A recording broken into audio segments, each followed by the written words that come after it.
like you hate me, but you love me, low key, wanna date me when you me. You know? All right. Do you know the song? No. I'll play it later. Okay. It's by Corpse Husband. Oh, it's a Corpse song. That makes sense. Corpse song. Okay. It is the Corpse song. Ready? Yeah. Hey, everybody. Hello, hey guys. Welcome back to Two Bros and a Beard. I am Asad. My name is Ibrahim. And today, for our episode, I actually wanted to start it off with something that, a small segment that I had ideated a long time ago. And I'm actually very excited. Ibrahim, would you like to tell the good people what it is? You're the really excited one. I think you got this, honestly.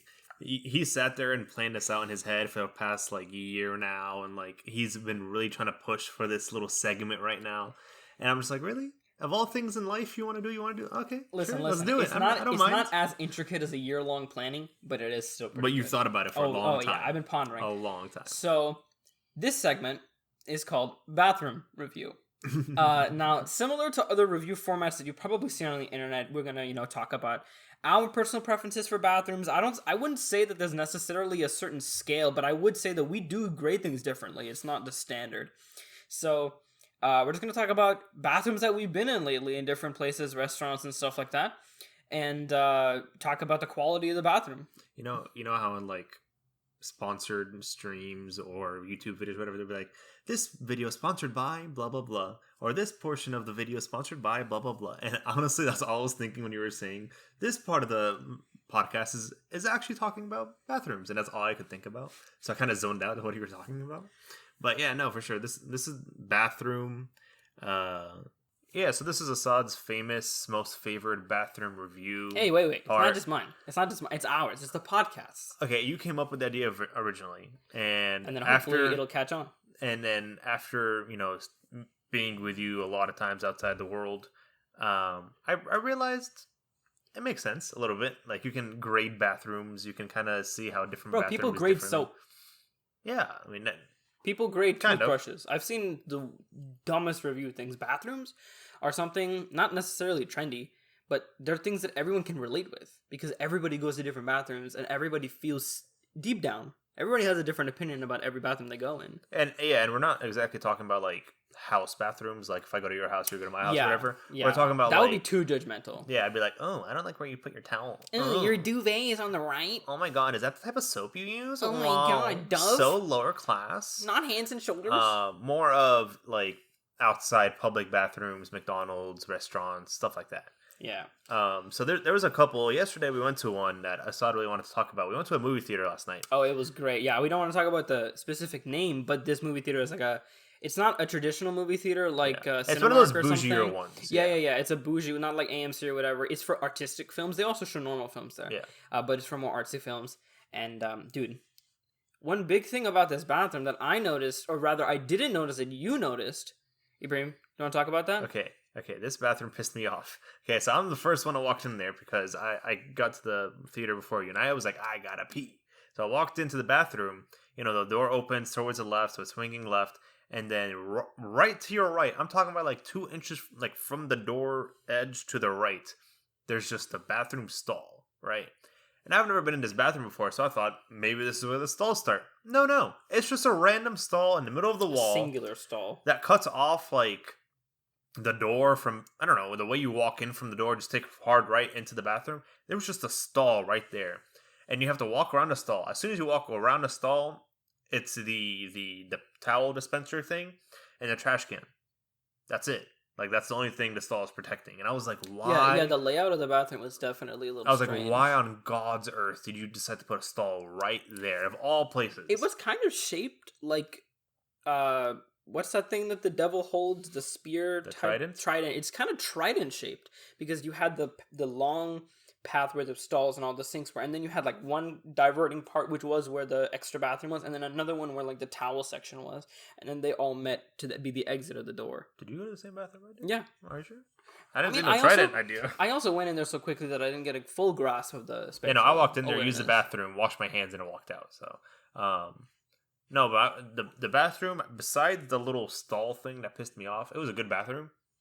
There was the 3 urinals. I think there was the two stalls. I don't remember. I think there were stalls. like 2 mini stalls, or like 2 normal stalls, and then 1 corner big stall. Oh yeah, okay. And then there were like 3 urinals or 4 urinals, and like there was they were 3 all urinals. I remember because I walked in and I had to after the movie, and I had to stand in the middle of 3 It's a small people. thing, Yeah. but it wasn't the kind of urinals where they're all the same height, which a lot of places just leave it like that. But they were the same height.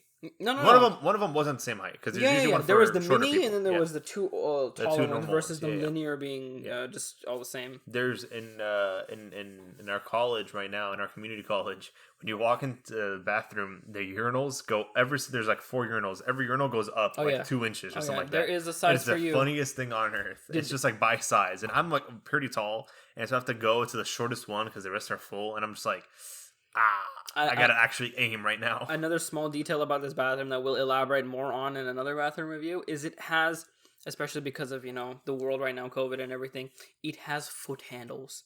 And I find that a foot handle, even before the pandemic, I didn't like touching those sticky handles. But I hated it so much that for one of the projects for school, I designed a UV cleaning I remember that, laser or like light so that you could sanitize the handles automatically. But I'm such a negative fan of that foot handles kind of are like, maybe a bias or not, but like they get big boy points.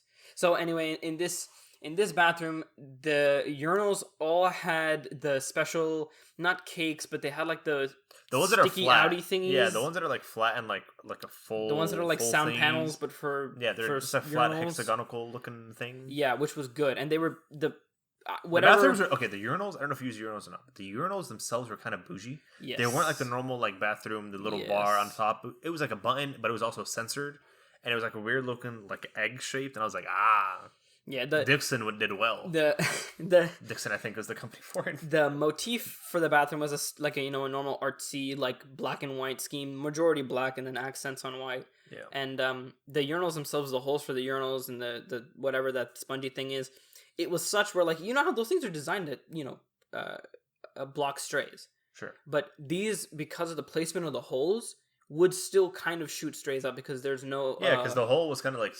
It was a different size. Right, it was fully covered by the hexagonal patch thing. And there was actually more of a hexagon like pouring out of the I think it had automatic hand dryers and automatic sinks, but it didn't have automatic soap, which that confused me. No, hold on. I don't remember there being automatic soap. I remember having to touch it. No, back up. It didn't have automatic sinks. Yeah.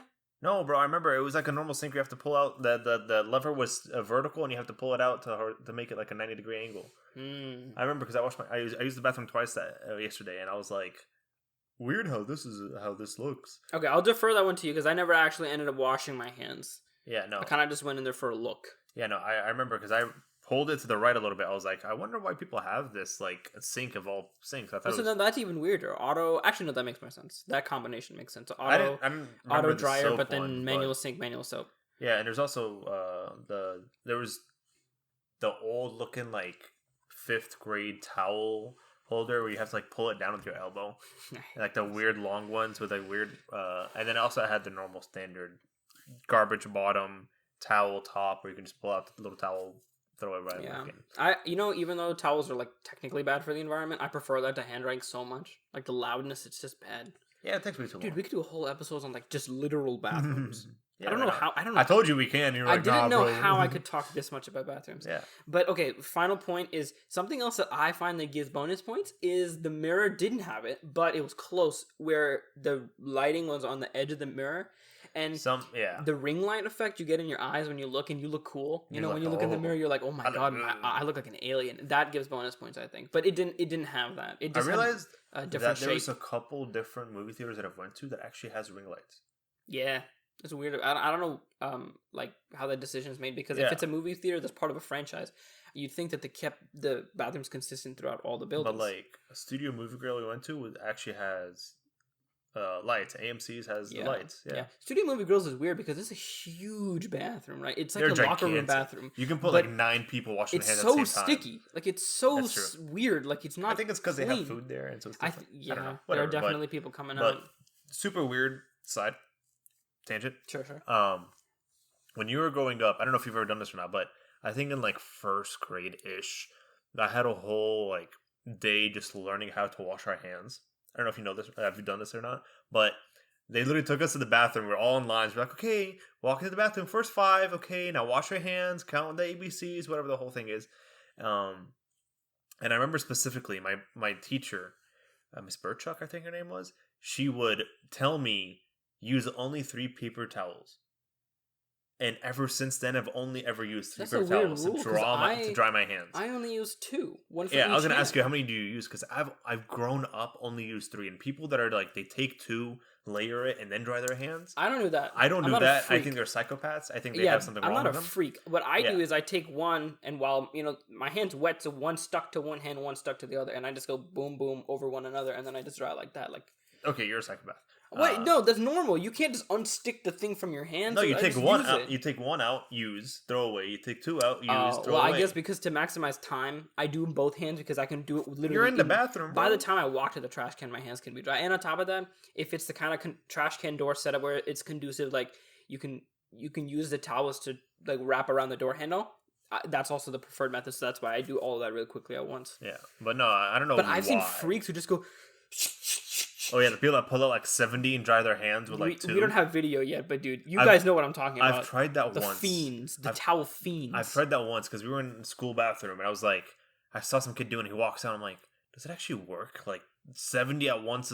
You don't even get half of them wet. It's such a waste, dude. It's such a waste. You don't even get half of them wet, and you're like, I'm pro towel, why? And I still think it's a waste. Like, why? What is the point of you? But anyway, no. Okay, so I'm going to the bathrooms a lot, and especially recently since like college, I drink a lot of coffee and like random stuff like that. And coffee really makes you go to the bathroom. Yeah, no, coffee's horrible for your bladder. Wait. Okay, so before we jump into that, I see what you're trying to do. What is your like rating? We got to make it numeric. Right.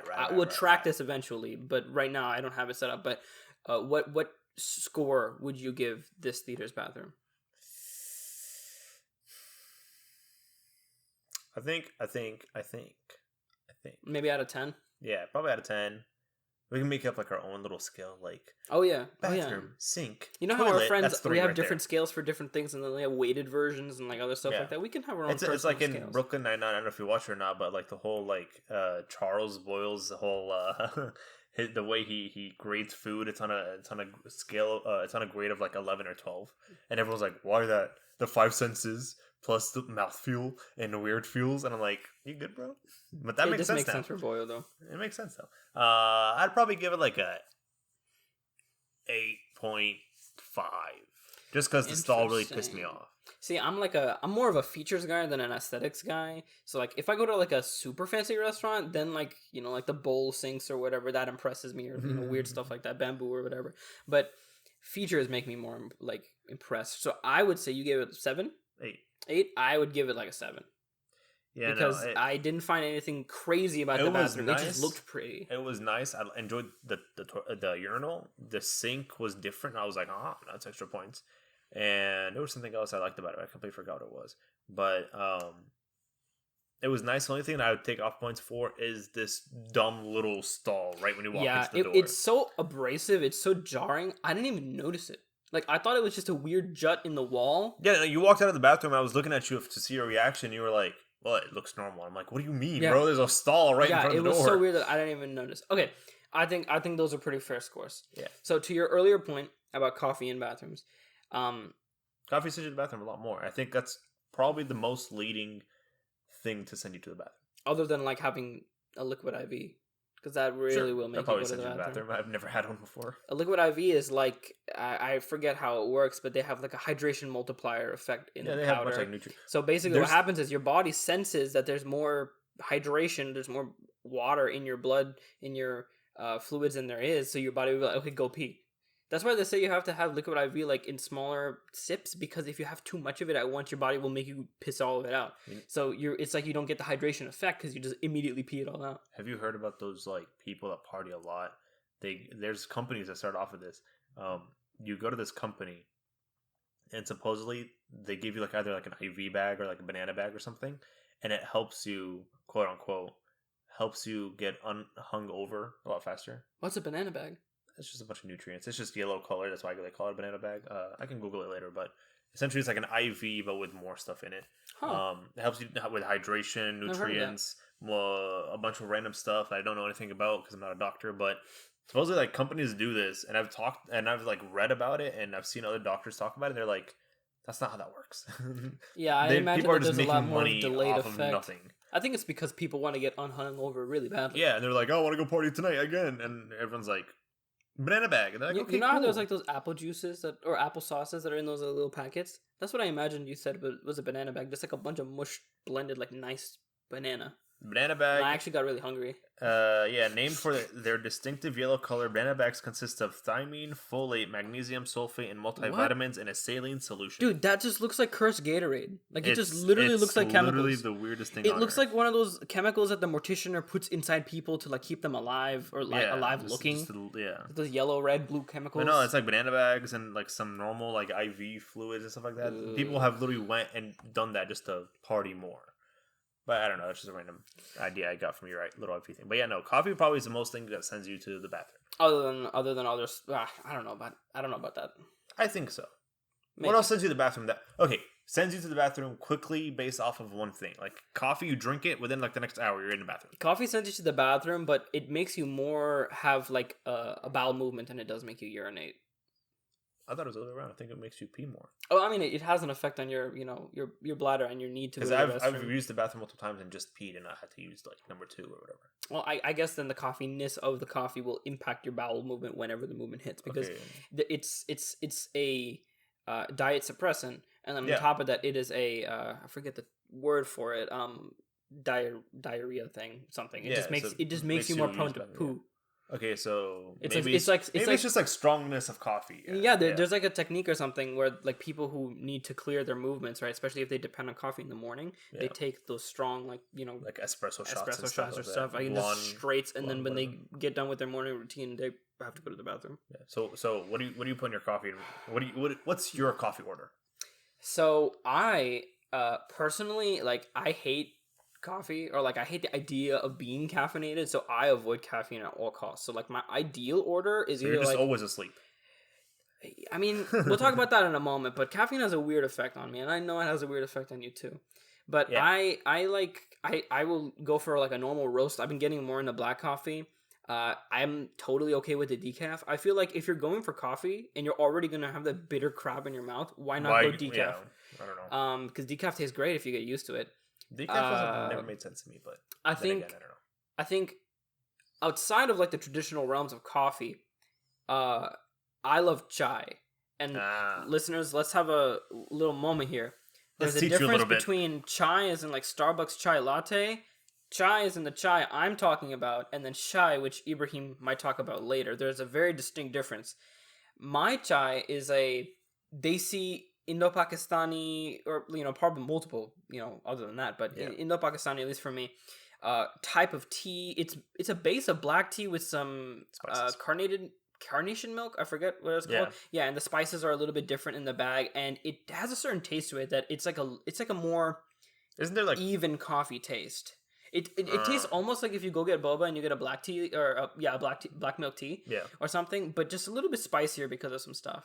Not like the chai lattes that are cinnamony or like spicy, even more spicy. I thought some of the desi ones I've had like weird like a variety of desi chais before, and I know some of them put like cardamom in there. Cardamom? That's not what I'm talking about, but that is a thing. There also I've had this is really good. So you put I don't know what the word is in English, but we call it haldi. I think haldi is cardamom, or not cardamom. I think it's turmeric. Yeah, it is turmeric. Yeah. So you put a little bit of turmeric, or you put almond powder. Oh my god! Especially if you get the almond powder that's like not well crushed, so there's still bits of almond. It tastes so good. Yeah, it tastes almost just like almond milk, because the milk is already in there. You just mix it with almonds. Milk, But what about you, Ibrahim? How do you take a coffee? Coffee. Oh! I guess I should specify real quick. Sorry for interrupting. I just take medium milk, medium sugar. Like I'm as I get older, I'm lessening the sugar, lessening the milk, but I still like my old classic chai with medium sugar, medium milk. Okay, so weirdly enough, as much coffee as I drink, I don't have a coffee order because it kind of depends on where I'm getting the coffee. For example, that's true. If I'm making the coffee at home, I usually just put like whatever sugar. I don't measure it. Just throw it in there. A little bit of milk or creamer or whatever I have at home, and then just get up and move. If I'm going to Starbucks, I usually get like some sort of like frappuccino, but I make sure there's coffee in it. Or if I'm feeling spicy, I'll talk to you and I'm like, yo, what do I get? Oh, I should get a cold brew?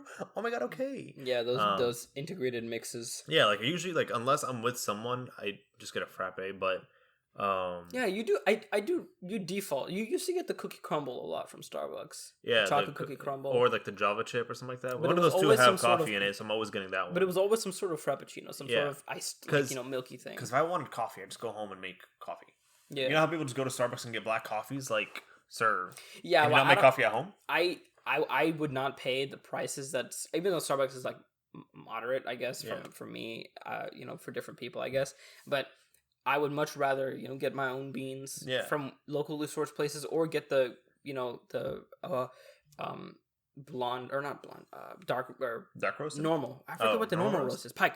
I'd rather get the Pike from Walmart and brew it myself. Yeah, I have a Keurig machine at home, and so you can get the little like pods and like make special coffees and stuff like that. I love those, bro. Those are good, but my brother's really into like getting the actual like coffee grounds like in the bags and then making it from scratch. When I worked at Starbucks, sorry, I'm gonna have to tangent about Starbucks. Yeah, no, I'm literally waiting for you. When I worked at Starbucks, like one of the things you get as an employee, I don't know if it's the same benefit now, but you get like, you can take one bag of ground beans a day, or a week. Did you get any? No, I forgot to get them every single week. I don't know why. You should have done this earlier. I would have reminded you. I would have been like, yo, get me some while you're at it. I could have got some for the squad, literally, like all the weeks that I worked there. But you can get them. So I got into like the idea of like, getting your own beans. The vanilla bean types especially were really, bro, really good. You should have told me this. So I would have told you to get me some. At work, I would sneak the beans and I would just eat the beans. Yeah, beans. Because sometimes that's just good. Vanilla especially. But no, sometimes it all just depends on where I'm getting the coffee from. If I go to like Dunkin', for example, Dunkin' usually has like on Mondays it has free medium coffees for the student stuff, right? No, it's just in general free medium coffee. If you have the app or something like that, you just gotta like remind them for it. I need to get the app. Or just go to drive through and just tell them that. But I'd just be like, sometimes I just sit there and I'm like, how do I make this look interesting? Or how do I just kind of just put a bunch of random stuff in and then make it work. But recently, to the point, this is how you understand I don't care about my coffee order. When I had calculus 2 in the morning from 8 a.m. to 12, I was like, I should take coffee. The little Keurig machine would have espresso shots, or like espresso in general. It's like 2 ounces or something like that. I would literally just take the cup the night before, put the espresso, like make an espresso pod. It'll make like 2 ounces for it or something like that, and then I just put it in the fridge. I put the thing in the fridge overnight. That way, it cold brews essentially. And then in the morning, I put just a little bit of creamer, just like creamer has the sugar in it. I'm not gonna put sugar in it. Whatever. Creamer has sugar in it. Certain creamers, like the little. I know, like the vanilla creamers, like vanilla, like French vanilla, whatever, hazelnut. They all have sugar in it, so it just counts for it. Are you talking about like when you go to IHOP and they give you those little like? No, those are half and halves. Those don't have any sugar in it. That's just milk. Okay, that's just milk. That's just dairy. I'm talking about like the actual flavored ones. Okay. My sister loves buying the flavored ones, so I just put a little bit in there, and then that's all I would take. I just take that 2 ounces of espresso, and just go to class and just chug it real quick right before I walk into class, and then just go in for a solid 5 weeks. That's all I used to do every morning. Man, like, and now I just don't really like coffee. It's coffee. I don't really care. If you give me a coffee from like McDonald's, I'll probably still drink it. Supposedly it has like cardboard taste or something, but I've never had it. And what about Shy? Your specialty. Okay, so Shy, bro. I'm talking about Shy, the SHAI? Sure. I think it's spelled the same, right? CHAI? No, we spell it SH. Oh, good. Shy, because Chai, there's some sort of difference. There's a little bit of difference. So, okay, Shy, most of the time, it's like, for us Arabs at least, depending on where you're from, but most of the time, it's like mint tea, but like black tea almost. Dude, it's revolutionary. Most people don't put mint in it, but I know since like I'm half Egyptian, there's always like tea, there's always mint in my tea. It's just a black tea with like mint. And you can put like sugar in it, whatever. Growing up in Egypt, we used to put milk also in there just because we were kids and we were like, oh, milky. But essentially that's it. That's all it is. Mint sometimes, but the actual leaf itself of the chai comes from like a million different places. I don't know anything about it. Is there like a specific name for the leaf of the plant? I have no clue. That's the thing. Like, it's just like black tea. See, I feel like it's not black. It's like or when it's like when green. people say like Earl Grey tea or whatever. Like I Right. don't know what's in it, but it's just a blend. Yeah, it's like a weird blend, and I don't know what the But blend is. okay, see, not just the color, but when you drink black tea, right? It's darker and it's more like rich. Green tea is lighter and greener, but it's still reddish. But chai Chai is like a red maroonish. Yeah, it's like golden Yeah. red, like it's shiny. You know it's not ready when it's orange. That's how you know it. I wonder what the leaf actually is. I can probably go home and like figure it out. Because but every time I told you like where do I get it, you're like overseas. overseas, usually we always had it from overseas or any like I mean, I agree. Middle That's Eastern the best store. place to get it from. Yeah, or any Middle Eastern store. When my dad used to work in Saudi, he would literally come back every time and be like, "Hey, I got y'all tea." Teas and coffees. That sounds amazing. Tea and Turkish coffee. Okay, so yeah, I also wanted to ask you about this because I recently had an experience with Turkish coffee, and it, there's a metaphor to make here, but I can't. Messed my insides up. You know what I'm saying? Mixed my insides. Yeah. But okay. You are a connoisseur. I make, if I might say, according to Turkish all coffee. the aunties and my mom's friends in DFW, I make the best Turkish coffee. Yeah. So what exactly is the difference between like Turkish coffee and normal coffee? Turkish coffee is because the name is kind of deceiving, right? You think it's like just a normal It's coffee, literally with just- some Turkish coffee spices. it's honestly just like the blend again. Turkish coffee is a lot stronger. Yeah, it's like It's a like, bajillion times. If you stronger. take a normal coffee bean from it, not coffee bean. Let's back up. If you take normal coffee, like American coffee, the stuff you get at Starbucks, whatever. I think it's Colombian mixed coffee, something like that. You might know this because you worked at Starbucks. So I think it's Colombian coffee. Right? I think you're right. Yeah. I think most of the time I've seen Colombian coffee. Sometimes Moroccan, but that's a stretch. Turkish coffee is some strong Turkish bean. Stronger and than all of those. It's a lot stronger than in Colombian. The reason is, or the reason you can tell is, we have espressos for American coffee. They just A Turkish coffee is a shot. Yeah, when I recently went to I was telling you about this in a Turkish restaurant, and we got Turkish coffee and Turkish tea, so I got to taste the difference, right? Tea with just like chai, normal, except no mint, which I missed. Yeah, but you always gotta have mint. The coffee, my dad and I both equated it to like a New York espresso shot. Yeah, because those things are tiny, just like those are, and it's like it hits you right away. Like it's really the reason bitter. I did the whole like espresso shots every morning for calculus 2 was because I was so used to drinking like Turkish coffee, where coffee right now does not work on me at all. Yeah, like it really doesn't. Like it does not keep me awake. Sometimes it sends me to the bathroom, depends on what I'm drinking, but like doesn't do anything to me. Turkish coffee, as soon as I start drinking it, I'm like, I might have to go to the bathroom. Is there any practice? Oh yeah, by the way, it destroys. Like you need to go poop, or like something will happen. When I used to smell my mom making it when I was like 10, just the smell would send me to the bathroom. Dang, man. Like just to go pee, not like number 2s, but just pee. That's some weird psychological. But it's a weird, connection. Bro. Now that I make Turkish coffee, it's like I'm getting better at this. But as soon as I start drinking it, there's also like Middle Eastern coffee. There's one that's just straight up yellow. Huh? The stuff you get at Amra overseas in Saudi Arabia, that stuff is yellow? Not strong, but it tastes really good. It's just cardamom, whatever that word is. It's that, but with a coffee bean, but it's just hella roasted. That's why it turns yellow. Because whenever you roast a thing, it eventually turns yellow or something like that. That's what someone told me. But it was really good. So that's a lot smoother. Versus like Turkish coffee. Turkish coffee is just straight up 2 ounces usually of strong coffee to the point where you finish your cup. At the bottom of it, there's like a layer of coffee powder. Or like bean, or whatever it is. But yeah, usually when we get it, it's just powder like that. Yeah, it's straight up like powder, like baking powder and stuff like that. That's how thin it is. I have 2 questions, but firstly, like the whole like tea leaf thing behind that, right? Like, can you explain what that is? Tea leaf thing? Like when I went to that restaurant, they were like some ladies behind us were like flipping their cup. They put a little bit of water. Yeah, they you put a little bit of water, and then they turn it upside down on the little plate. Yeah, that's a whole Middle Eastern thing or like overseas thing. You take your coffee cup. It's usually with the Turkish coffee. It's usually with coffee in general. It doesn't work with teas. You take your coffee cup.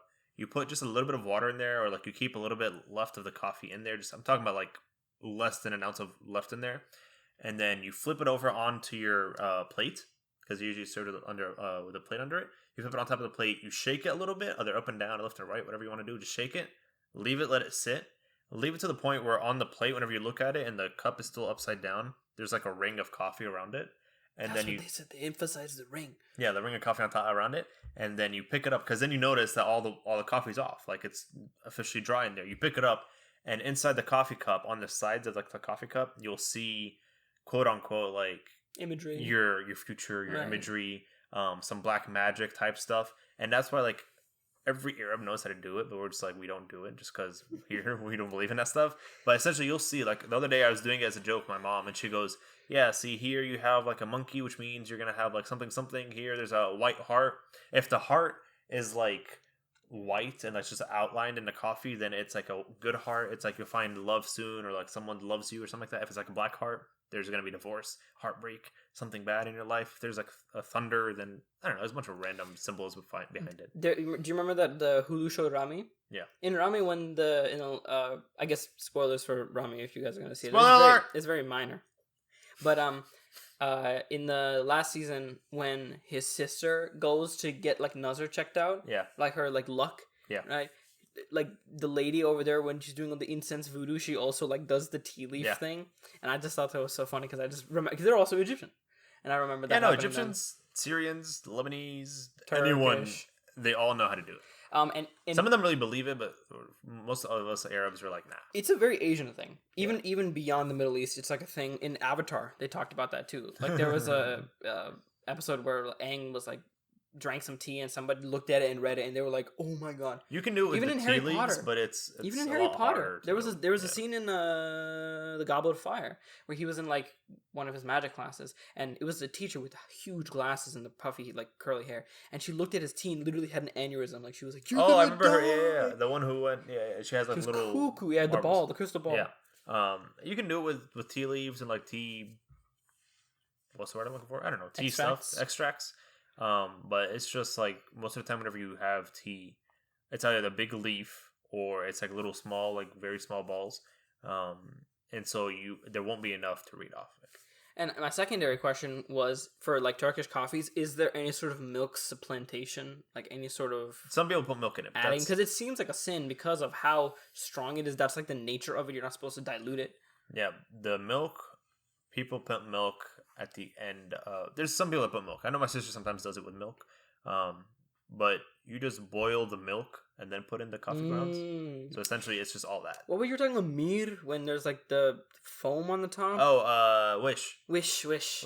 Yeah. Wish is the dumbest thing on earth, bro. Okay, so Wish, essentially, for all of you interested people in Turkish coffee, Wish is essentially just the foam on top of the Turkish coffee. Mm-hmm. Now, this Wish thing, I've never tried it, or I have tried it. I just never really thought into it. But supposedly, it makes the whole coffee different, and like the way you drink it, and like the smoothness and the labadabadoo, when like some random thing about it. There's certain people. I have people come over to my house. Mom's like, "Hey, go make coffee." Blah blah. I have to ask them, do they want Wish or not? Yeah, because you got to pour it on. Because you got to pour it on. You have to do like a special plate. thing, right? Where you got to like. It has to be first. It's not like you just put it on top and then you have to pour it to the side. So you have to pour, and then like the type of kettle you're using isn't like the normal coffee kettle. So you have to like make sure that.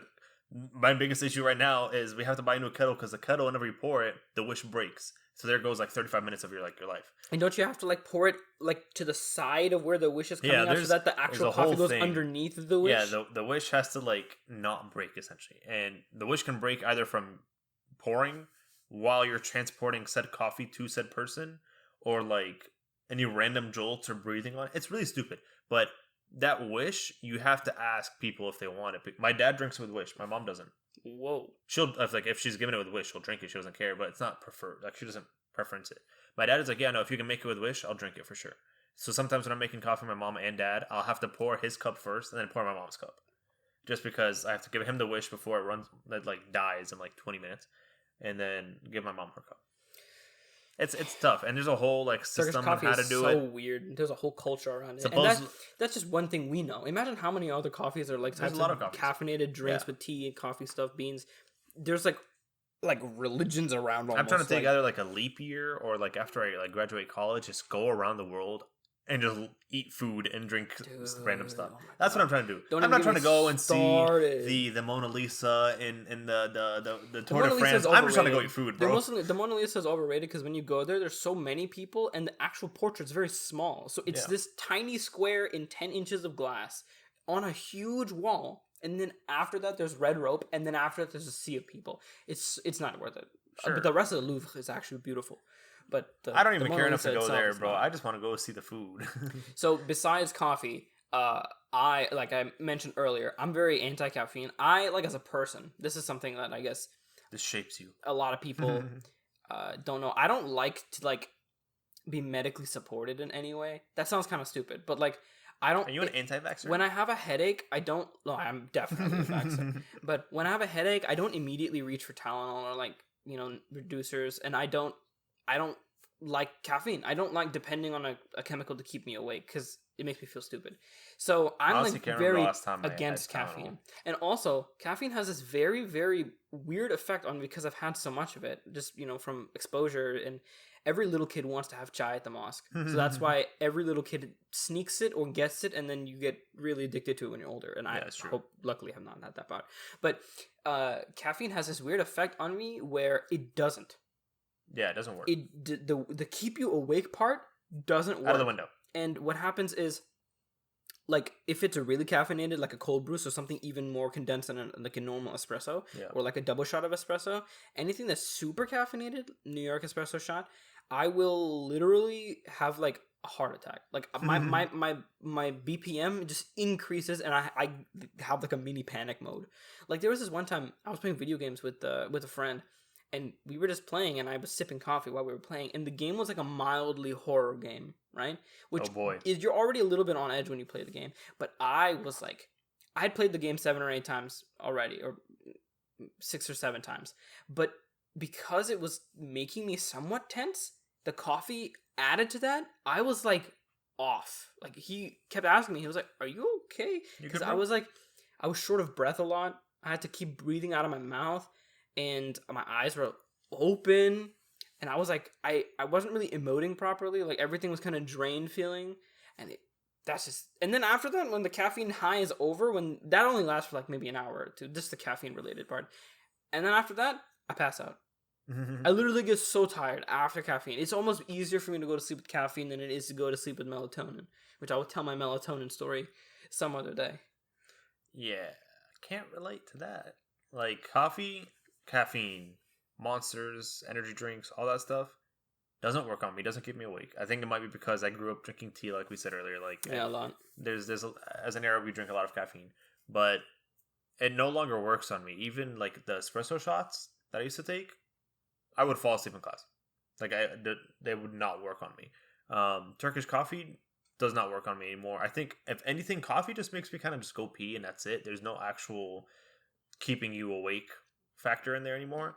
Our friend loves drinking Red Bulls, and many of our friends, in fact, are Red Bull aficionados. Yeah, and we went to a lake trip. Yeah, we went to a lake trip, and he brought one of those big 3 or 4 Red Bulls down the drain late into the night. Yeah, no, because we were trying to pull like either like an all-nighter or a late-nighter. Yeah. And he brought one of those like big like boxes full of like Red Bulls, like a normal soda thing.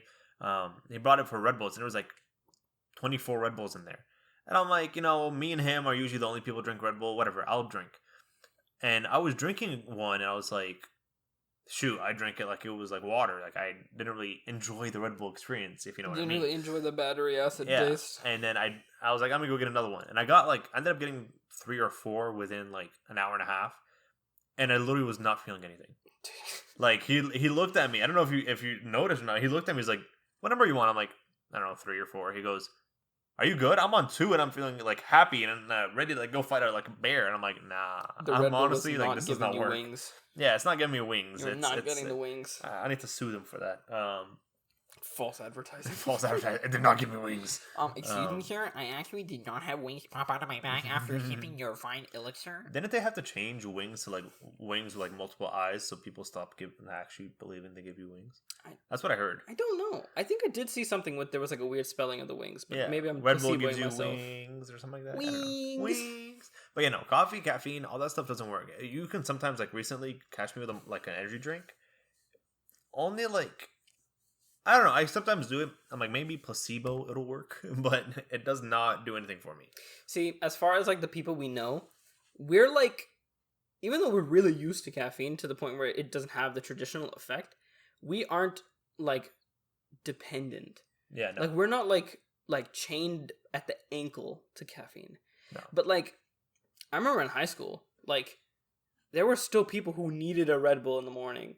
And Like, I haven't had my Monster today. I'm gonna need to go to like racetrack and get one. Yeah, and I used to just be like, oh my god. Or do you remember that trend in our high school? Or I don't know if it was all high schoolers or not, but they would keep the Monster can and make like a wall of it behind them or something. I do behind their remember that beds. our upperclassmen did something like that. Yeah, in there's a the bunch of cafeteria, they were collecting them for some sort of project. No, it was just like at home. They just keep like the cup. I know a couple of our friends that Yeah. had like straight up collections. Like Yeah. if you one of our friends, she has a very small car, but she likes keeping the bottles for recycling reasons, but it makes her car really dirty. So like you can see like a bunch of Monster and Red Bull cans just all over the floor. Yeah, no. Some people just love caffeine. Yeah, and I don't. And then even into college, like as we're starting to turn into like older people, I see people coming and they're like, oh, I haven't had my coffee in the morning, so today's gonna suck. If you're a coffee person, man, I don't mean to offend. I really don't. But like, I can't relate. Yeah, no. I can go a full day without coffee or any sort of caffeine. I've done it before a million times. People are like, "Do you want to go get coffee?" I'm like, "Sure," just because it's a drink and I'm going with friends, and that's essentially it. When people ask me to get coffee, it doesn't immediately in my head mean I'm gonna get something caffeinated. I just gonna get something. It's a drink. Maybe I'll get it flavored or something, you know. And we went to a bunch of like coffee shops recently. Like we go and either we get like some weird coffee flavor or what? Yesterday or the day before, I went and got a lemonade at one point. I was like, I'm not going for coffee for sustenance / caffeine. It's more of it's a drink. I'm thirsty. That's it. See, so even beyond college, like, let me tell you a story. So when I was at my internship at Ericsson, there was Big boy. like, you know, like all corporate places, right? They have their like communal coffee machine. Yeah. And I, you know, junior summer at the time, right, was like, yo, this is it.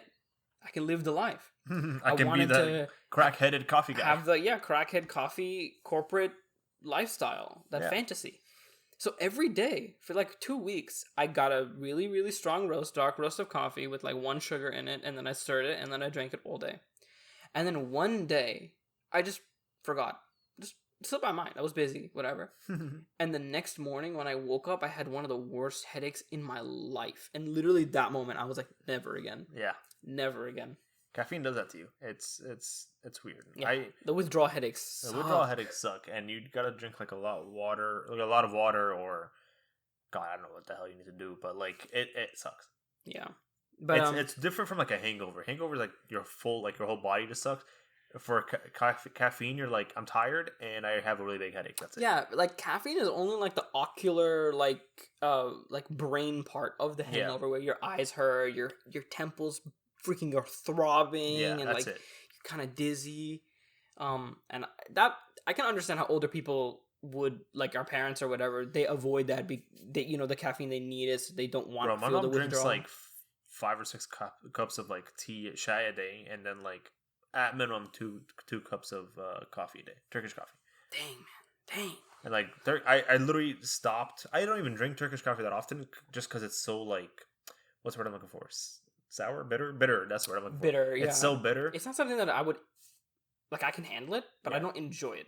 We usually put sugar in there, but like you don't put a lot. No sugar. Yeah, you don't usually put a lot of sugar in there, and so I used to like not drink it at all, and I used to just make it for my mom, to the point where me smelling it and being around it all day, I just no longer works with me. Here's a question: do you do normal sugar or brown sugar? Because there is a big distinction with people that really, really have like the care. It's like normal sugar, brown sugar, pure cane sugar, what's it called, monk fruit or something sugar. Oh my god, monk fruit. I know is like some white and brown. Is keto friendly, I guess. Or there's sweet stevia, something like that. Stevia, whatever. Splenda. The artificial sweeteners. Ugh. All those taste like trash. Yo, respect if you use an artificial sweetener, because I can't handle them. They're so hard. I don't know, but no, I just use normal white sugar or sometimes cane sugar, but like just the normal white stuff. I sometimes will go cane and brown because I like it. Yeah, you know those little packets when you go to like La Madeleine or something, and they have like just a pure cane sugar and like the little brown packets. It feels cooler. Those, it makes you feel like a whole person. Like you're like, I'm an adult now. Let me put some pure cane sugar into my coffee. And something you were saying earlier, you know, teas, right? I have been sleeping on tea. And to be fair to tea, or rather to other coffee drinks, caffeinated drinks, tea is hit or miss. It's really hit or miss. Yeah, it's really hit or You miss. either get something that tastes remotely like grass water, or you get something that smacks. And that at that coffee place that you were talking about earlier, right? I got a London Fog. You know, working at Fog was Starbucks good. for I as long liked as I never had any brewed teas. Yeah. And oh my gosh, the London Fog was like the perfect amount of flavor, heat, and caffeine, because I wasn't like buzzing afterward with my heart. London Fog essentially is just Earl Grey tea and a little bit of milk. See, but Earl Grey I hate because it just tastes like nothing. But it's sweet. It is a little bit on the Earl sweeter Grey, side. not the Earl Grey. The London Fog is sweet. Yes, the London Fog is sweet. And so that's why it's like maybe. I wonder actually how they made it, because I don't remember them. I remember them to put the bag in, and it's then literally just to give you a bag with hot water and some milk. So it's just an Earl Grey packet with hot water and a little bit of milk. Yeah, honestly, if you look up London Fog right now, it just says because Earl at Grey Starbucks tea. we had different packets, and one of them was London Fog, and we just put the same amount of water and everything inside it. I think it's just normal Earl Grey tea with water and milk, right? Because that's what I had. The second time I had Earl Grey tea, London Fog from that joint, I got a bigger size, right? And I was like, oh, it's so good. You know, last time I had it, I got a bigger size. The second time, it wasn't that good. It was a lot watered down. So that's why I was like, I don't know. I need to go back in there and grab the large. The large was like watered down a lot, and so. But tea is like if anyone out there is struggling with coffee or caffeine. Oh, okay. So I'll pause. According to Starbucks, London Fog tea latte. Well, we'll just go with London Fog. Bright citrusy spark of Italian bergamot blends with subtle hints of lavender, vanilla syrup, and steamed milk. Oh, that's so accurate, bro. For this frothy reinvention of the classic Earl Grey tea. See, I told you so. I'm not just a shill. It is pretty accurate, that description. I don't think lavender. But there wasn't any milk. Much. There wasn't any milk. What do you mean the whole thing's milk? Neither in the description nor when I made it. Literally just says milk right there. Earl Grey tea. Steamed milk. Steamed. But it's not like a lot. It's only it's just tiny a little bit layer to at the make top. No, it was mixed in well. Bro, mine was just a little foamy layer on the top. Yeah. In the weird like gourd shaped cup. Sure, yeah. I also got it like normal. Yeah, like all it was was a tiny layer on top. It's milk tea. It's like chai, but Earl Grey tea. I don't know. We'll go back one day. Yeah, we'll have to go back. Or we'll make it one day. We'll report. Oh, dude, making it. Oh, man. Bro, I'll make you Turkish coffee one day. Sick, next time I'm over, I'll bring some Turkish coffee thing and I'll make you some. See, but I for people struggling with caffeine or people who want to wean off of it, I would highly recommend like alternating or like weaning out with tea, because tea, if you could find the right one, oh my god, it's so good. If you have chai, right, like just normal chais or like lesser brews or lesser spice mixes, or chai, which is also amazing, right, and then you just lessen and lessen and lessen, you'll really be able to appreciate. You don't get the same bitterness. That's the one thing that people who like coffee, if you're in it for the bitter, then tea will obviously let you down. Does Starbucks own this place called Tivana? Or is it like a relationship? I think either Starbucks bought it or it's a sub company in Starbucks, but all their teas are from Tivana. In the mall, I don't remember which mall it was, but there used to be this place called Tivana. It's just straight up Tivana. That's all it was called. I remember when Tivana was separate. That's weird. It's been a while. And I used to go there and get weird tea blends for it. Like there was one that literally was to give you a ball. When you look at this ball, it looks like a normal leaf, but when you put it into the hot water, it eventually like rehydrates and it opens up. Essentially, you're drinking a flower. That's so sick. And I was like, that's the coolest thing on earth. So I would like try a bunch of random teas. If you go to my house right now, open up my pantry, on the bottom like row, you'll see the 19 different types of like teas in there. Just because I like a certain tea, my sister likes a certain type of tea, my mom and dad like different teas and all this stuff. So it's like you have to make the right tea. But then again, whenever we drink chai as like a family, we drink one type of tea. Yeah, and so it's chai weird. Is standard. Chai is standard. Chai is just a standard tea. The Red Label, whatever, Lipton, whatever. But there's always like different types of teas you can try. You get a fruity one. There was one that I tried a little while ago. It was like passion fruit something. It was like dragon fruit something. Bro, there's some good teas, bro.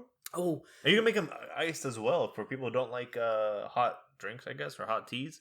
Make them iced. Iced teas. I've never had like a legit iced space tea. No, I've made a lot. I've always had like peach tea, strawberry, like fruity ones or whatever, but not literally like green tea iced. I used to take the chai that I make at home and just put ice in it until it gets ice. I have had that. That is. It's essentially just it. It's essentially just a cold London Fog. One thing about chai that I forgot one like specialization, I guess one reason why it tastes the way it does is it's like overbrewed. Like Maybe, you rebrew it 3 to 4 times. My dad does it 3, and because of the nature of our boiler, it kind of goes over. So it's like 3.5. And that is what every uncle I've ever talked to says gives it that good. Interesting. There's like a joke amongst like the mosques that I've been to, right, where it's like mosque chai. Chai slaps, and it's because at the beginning of the speech, all the people who are volunteering or preparing the food, they brew the chai and they brew it to the end, which is an hour to an hour and a half of talking, right? And then prayer as well. So by the end, it's literally been like reboiled and like it hits different, bro. It hits different, and the amount of like tea bags they put in there, and like all the spices. God. One day I actually volunteered, right? And this uncle handed me this box, and he was just like, put it all in there. And there was like 32 packs in there. Like, so I was literally tearing labels, and I was like, "This is gonna be good." There's for the whole spice like chai thing. There's this Egyptian. I don't know if it's like multiple countries, but I know it's Egyptian for at least for me. This almost the same thing. It's called karak. I've heard of karak before. Karak is essentially just desi chai spiced chai with milk, but I think it's just like the tea itself, like the tea leaf is just different. That's it. You know what's funny? I think it's just Lipton instead of whatever the hell you use. I don't know if karak is the exact word, but in Urdu we have a word called karak, and karak means crispy. I don't know. Does that relate to anything? I have no clue what it means in Arabic. I just know karak is the chai that's hella spice with like different stuff, cardamom and weird and we also put like cinnamon sticks in ours and stuff. Oh my god, the cinnamon teas. Okay, listen. Dude, listen. I don't know how to feel about people listening to us. Cinnamon teas. I would grow up going and taking like. He meant like people who listen to the podcast. Yeah, by the way. I don't know what to call them, bro. Not only bearded people. I don't want to call them the audience or the other peeps or chat. you. Chat. Listen, chat. But like, listen, bearded bros. Y'all, bearded bros. The name of you guys right now, because we're hella Texan, is y'all. Yeah. Hey, y'all. But cinnamon tea, I used to just take the tea while the water's boiling. We usually turn it off and then put the tea bag in there or whatever. While it's boiling, you throw in like a little piece of logged cinnamon. You let it in there, like the bark. You let it boil for a little bit. Then you put in the tea. Then you put in a little bit of milk. It goes hard, bro. Oh man, that does sound good. I haven't had that good of tea since I was like a kid.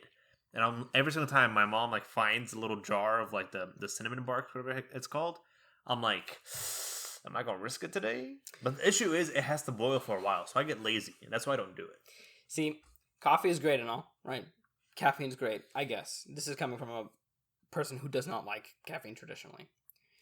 But I find, tea is in its own echelon of, caffeine stuff. But as far as like hot drinks, nothing beats the hot chocolate. Nothing beats the classic. I thought you were going somewhere else. Hot chocolate, because it's a consequenceless drink. The only thing is maybe the fattiness of the milk or the sugar of the chocolate. But even people get dark chocolate mixes that like I do, which is like it tastes really good if you're into the bitter part of coffee, right? And how do you make your hot chocolate? Low fat. So because I know there's 2 ways to make hot chocolate off the top of my head. There's the way they make it at Starbucks. I tried to emulate, which is it's amazing. Around wintertime, if you guys want to order the like Christmas hot chocolate special thing, it has like a little bit of hazelnut in it, which is why it's amazing. But they make it the same as a normal hot chocolate. It's just syrup is different. But basically, you brew the milk separately. You boil the milk, right? And then when it's steamed, right, depending on how you like your milk, either with a thin layer on top, bubbly or not, you then pour. So you get your hot chocolate ready.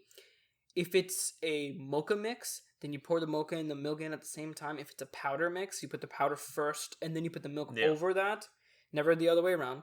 Because then it'll just get sticky stuff on the outside. Yeah, it doesn't work. So you put the powder in first, then you put the milk, and then after that you stir it. Or what you do is you like pour the milk in a way where the top doesn't come off, stir it a little bit, and then pour the rest in there so that there's like a layer of milk on the top that seeps down into the bottom. And then Christmas time, something I want to find the syrups is like the hazelnut. Yeah, I have a bunch of those. What's that other one? What's that other kind of nut that's also very Christmassy? Hazelnut, pecan, chestnut, pecan, all those ones. Oh my god, those syrups! Like when we used to work there, they would like the employees. We would like giggle behind the counter, and we would just like huff the syrup bottles. They smell really good, and it tastes really good. Smells so, especially. We'll get into something that I cherish deeply, fall vibes in the Fall coming vibes. episodes, because it is a thing, and we will talk about that When later. it becomes fall, we'll talk about fall. It has the biggest fall vibes when that drink has that syrup, or you just smell the syrup. Yeah. But how do you make your hot chocolate? Okay, so your whole idea is one of the ones I've heard. But if I'm lazy, just get some milk, microwave it. Okay, Powder, put it over. That's essentially how my family makes it. They it. take like the milk, like just a mug of milk. Marshmallows or whatever. are optional. Syrup is optional. Whipped cream is optional. Whipped cream is always an option. They take the mug of milk, they put it in like a microwave, or they boil it, whatever. They just get it really hot, and then they pour it onto the hot chocolate mix, right? Or that powder, because we're at home, we don't have the bougie stuff. However, I don't know why, but I've grown up making it different. How? So what other variation is there? I put the powder in the mug, mm-hmm. right? It's not really a big difference, but like I put the powder in the mug. I boil water. I pour water in on it. That's a big debate. And then that's why I asked you about it. Mm. And then like right before it's like full, I put a little bit of milk in there just to make it a little creamier. And then I'm good. I mix it obviously before I put the milk, but I put the water, mix it hella, and I put a little bit of milk, and then call it a day, right? And the reason I asked you this was, do you remember when like the whole world snowed out in Texas and like y'all came over and we had sleds and everything, and I made you hot chocolate? I made you hot chocolate the way I made it. Oh. So that's why I was wondering if you would remember if it was better or worse. I don't complain, so I guess I don't remember. I've had people tell, like, I think Amar was telling me this is actually really good hot chocolate, and I'm like, interesting. I thought people don't like the way I did. Because I've gotten yelled at by family members and cousins, like, what are you doing, bro? That's not going to make hot chocolate, blah, blah, blah. It is like a known fact. That's how I make it for people. If you make a lesser hot chocolate, it has water in it. Yeah, and I'm just like, that's how I make it for people, and they thought it was really good. That's why I questioned it. Now, I don't know if they, lesser people or whatever you want to call it, put milk in there as well, but I make it, and I really enjoy it the way it is. See, the way you make it, I like to call the IHOP hot chocolate, which is it's a base of water and then either no milk or a little bit of milk. Yeah. And Keurig's as well, when you have like hot chocolate pods, they do the same thing.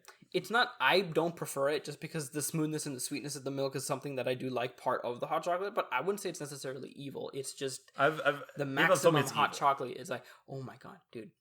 Non-alcoholic eggnog is so good. Like, I can't have a lot of it because it is very strong, like the flavor.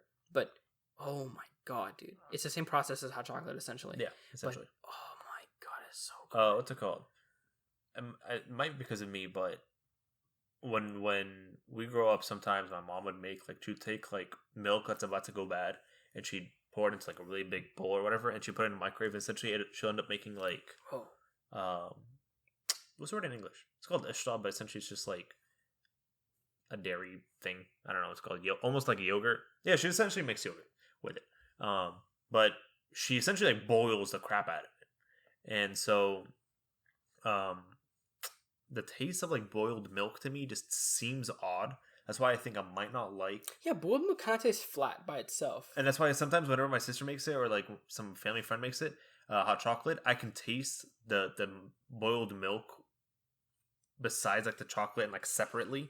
I can taste two separate things, and that's why I think I always stick with the water. Because like if you give me like boiled milk hot chocolate, I'll still drink it. I don't mind it, but it's like I can tell the difference between if it was water made or the other one's made. But at the same time, if I go like IHOP or some other random fast food joint and they give me water or hot chocolate, I know the difference. Interesting. Because theirs is trash. Interesting. Yeah, I tend to not like other places. I've never tried the Starbucks hot chocolate. Oh my God, I'll take you. Any sort of hot chocolate. I'll take you during the wintertime and we'll go. It's so good. Oh my God. Don't they have like a peppermint one or something? Yeah, there's a peppermint variation as well. I would literally only get that every day I use my free drink because it's so good, and consequences, right? Because of lack of caffeine. Yeah. I think the reason the boiled milk is like that is because I don't think it's necessarily like. Do you remember in biology denaturing? I'm taking biology right now. Okay, well, that's like when the DNA is like unraveled or whatever. Sure. Or like the cell, basically. Sure. I don't know if it's denaturing, but because there's so much fat in milk, I think the fat is not, supposed to be, it doesn't taste the same when it's boiled. So something tears the fat apart when you're boiling it, makes it less spread out, less dense, less thick, and as a result, it tastes very, very flat. Maybe. Like the sweetness is not there unless you put it back into something else. But I can't taste the difference on like you can, which is weird. I can really taste the difference. It might just be because I'm tasting the odd one out, and it's just water based. But I don't know. I'm probably gonna get canceled for this. They're like, oh my god, he drinks it with water. Everybody is out here. Cancel culture's out here, worrying and about we're getting like, canceled. no. Hey man, listen. I don't like it. We're trying to be positive in this video. That's true. But cancel culture is mostly everywhere. bad. See, I'm afraid of even saying that I don't Cancel like culture. it. It's like Voldemort. You don't say his name. It is like Voldemort. But okay, so other hot drinks that I had when I was a kid, right? Remember I was telling you about the haldi, the turmeric? Sure. So what my mom would do is she would boil milk, right? Or make it hot in the microwave, and then, because it was foamy, she'd put the almond powder, she'd put the haldi, and she'd mix that. And especially whenever you were sick, because when you're sick, you put a little more turmeric because it's like stronger. It's stronger, yeah. Oh my god. Your nasal passages open, and so does your heart. You become a new person when you drink that crap. It's so good. It's not easy to get used to, and most people over turmeric it, and then it tastes only like turmeric, and it sucks. But, and it's like spice, so people estimate it. But it's that do you ever do the childhood memories straight through my head. Do you ever do the hot water lemon ginger honey drink? Oh, that is a drink at Starbucks. I forget. Are you serious, bro? My mom makes it when she feels sick. I used to get recommended it, but I never, and I still don't remember the name. But it's something like sick refresher or like essentially it just helps you with sickness. And one time I didn't know it existed before I worked at Starbucks, and I went in and I was like having an allergy, like bad nose, stuffiness, and everything. And I was like, I literally leaned on the counter. And I was like, man, listen, I'm feeling pretty bad right now. I need something that'll make me unbad. And the guy was like, so he called one of his friends. They deliberated, and then they were like, listen, there's this drink. It's boiled. It's not really coffee per se. It's more like a tea. Yeah. Not many people like it. And I was like, will it help me? And he was like, it will help you, but you might not like drinking it. And I was like, okay, give it to me. And I had it. I think it's called citrus something now that I'm thinking. Let me look. There's a little bit of lemon in it. There's some ginger. There's some honey in it. Just and to I help had it. soothe it in yourself. Excuse me. And I had it.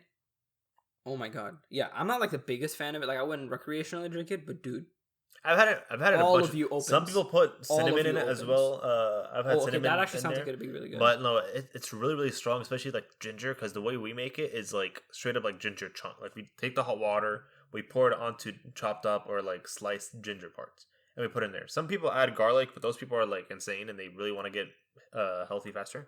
But a cold version of that is essentially what like everyone drinks in order to lose weight. Whoa. And it's just that. I didn't know that was a weight loss thing.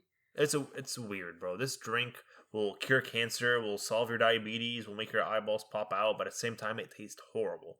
Some people put a lot of honey. I put a lot of honey in there just because it tastes like straight up garlic, ginger, not garlic, straight up just ginger and horrible stuff. The lemon, go hard on the lemon, and you can see the little like flukey flutes. Some people put like a little tea in there, but that's essentially it. I think it's called the peach tranquility or the jade citrus. Those are two different types. Those are two different types. But one of them, it just had like a funky name. Oh, the medicine ball. It's called the medicine ball. That's what it is. Yeah. Even at Tivana, that's what they call it. It is a Tivana drink. Exactly. And it slaps. I'm not gonna lie. It slaps, but it's strong. It slaps. Like it's really strong. This is kind of. I guess we've tangented already. So yes, we've achieved the tangent.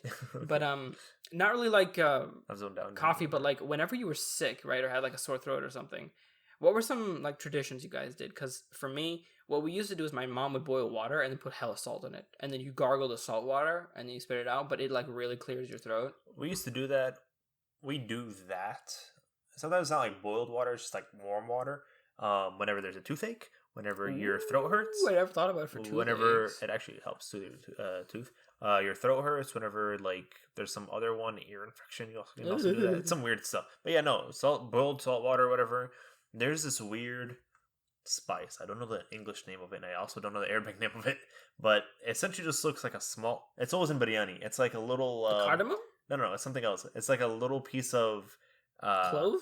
It almost looks like a clove. I don't know if it's a clove. It's or like not. a little triangle, like a golf tee looking black thing. Yeah. Those are pepper pods. I thought pepper pods were the ball. The thing. Okay, so what happens is it looks like this, and then the ball is in it on the top, right here. I think maybe. Let me Google it. Yeah. Google it. No, not this one. It's like the little like triangle part of it. Yeah. So these are on the top. It's like a flower almost. Yeah, it's like the look up cloves. Cloves? Yeah, cloves, because that's what they're called. And I have a story about cloves as well. Yeah. Cloves. Okay, cloves. Yeah, cloves. The clove. The clove itself, if you take it, with or without the ball on top, and you have like a toothache or something on like your You right put side, it in the tooth, you either chew on it or like you put it there. Mm-hmm. It numbs your It whole numbs mouth. it. Yeah. It's a numbing And it agent. feels the weirdest thing on earth. I remember I hurt my leg really badly when I was like younger. My mom was like, "Here, go chew on this," and I was like, "What does this have to do with my leg?" And she goes, "Just chew on it." And I chewed on it. My mouth went numb. My leg went numb, and I was like, "Good night." I went to sleep. Yeah, I've been doing that ever since I was a kid, especially when I had like big braces. That was the story I was going to tell you. Yeah, Whenever I had big braces we problems, live the same life, bro. Essentially, I got like 4, I think, one for each corner of my mouth, and I would put them in there, and oh my god, it helped. It was temporary. The moment you took it out, it would start to hurt. Yeah, but while it was in there, bro, the thing is, I hated it. I hated it as well. I used to think my mom was really crazy because she did a lot of like herbal home recipe stuff, right? And when she would just straight up pop this crap, which I always pick out of rice because I think it tastes gross. It tastes horrible. Whenever she would give it to me, I'd be like, no, like this is nasty. I'm not eating a whole clover. This is the refuse of the food. This is the junk. We don't eat this. So the taste, I was so off put by it already, just naturally, right? But when I had it and I got over the taste, it actually really, really helped. But it's so weird, like it numbs your mouth. It's really I don't actually know what the science behind that. Yeah, I remember. I might do research on that. My cousin, when I was in California recently, he had like a tooth problem. Or I think it was like one of his teeth was growing into another tooth or something. I don't know what it was, but his mom literally goes. She has like a little jar of all those cloves, and she goes, "Eat it," and he goes, "I don't want to," and he's like 23. And she goes, "Quit being a baby, just eat one already." And that's literally it. He just sat there and ate one for like 2 days until he went to the doctor because it was like a Sunday or something. I don't know what it was. I think even in my dad's bathroom, like there one of the drawers, there's like a little Ziploc bag with a bunch of cloves. What's that one little spread thing looking tiger balm? Tiger. Oh my. Bro, that solves issues. Tiger. Okay, listen. I don't know if it's only a Desi thing because I remember me and Amar would like we were talking about the same thing, but the name was different. Yeah. But any sort of like Vicks, like Vicks, vapor rub, yeah. But Tiger Balm is like that, except none of the US like USDA regulations. It's just like completely cracked out. Yeah. It's insane. You put that on any hurting spot, numb. You will not feel it. If you put it under your eyes, you will cry. Yeah, you put it under your nose, your whole nose, your lungs, your nose will spread itself open for the incoming Vicks. Yeah, or Tiger Balm. I found it in Asian stores, so I think it's okay. Maybe Asian, maybe it's an Asian thing. I don't know, but I found it there before. I went to the gym one time and I just busted myself, and the next day I couldn't. Like, this usually happens if I ever exceed my limits on arms. I can't bend my elbows like straight the next day. And my uncle, he was like, "Here, man, just lie down." And he just like took my elbows and everything and just rubbed Vicks all over it.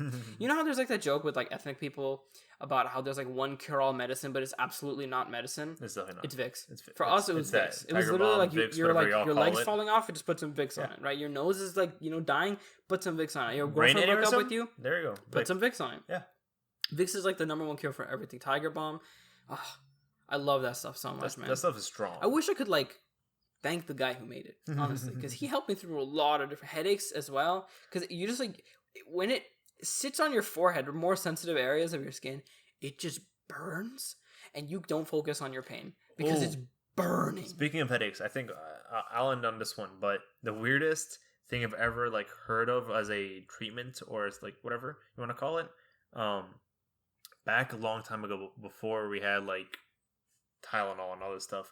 What I remember, Syrians specifically, they do this, but I don't remember if anyone does this, anyone else does this or not. But what they would do, and this is like the old times, bro. They would take like a rag, essentially. They would wrap their head around it, or they would wrap it around their head, and at the forehead, they would take like a metal key or a metal bar, and they'd just really tighten it. So essentially, you're just tightening your head so the headache goes away.